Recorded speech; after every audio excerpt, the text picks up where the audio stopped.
Ο τροχονόμος της αιών δείχνει συμβολικά το δρόμο.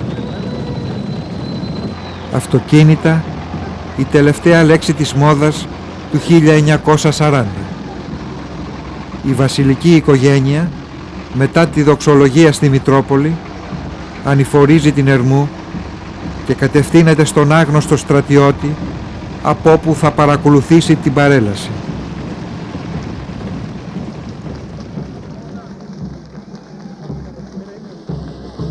«25η Μαρτίου 1941. Μια ηλιόλουστη μέρα. Οι στρατιώτες λείπουν στο μέτωπο και παρελάβουν μόνο η νεολαία της αιών και οι μαθητές. Ο τελευταίος εορτασμός πριν τη γερμανική κατοχή.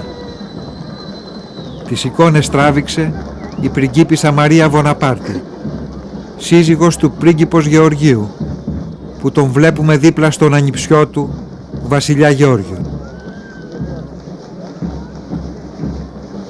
Ο Μεταξάς έχει πεθάνει.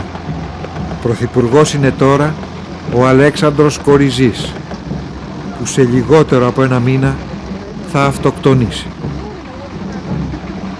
Η λαμπρότητα της τελετής δεν μπορεί να διώξει την ανησυχία των Αθηναίων για την εξέλιξη των πολεμικών επιχειρήσεων, αλλά και για τα παιδιά τους που μάχονται στο μέτωπο.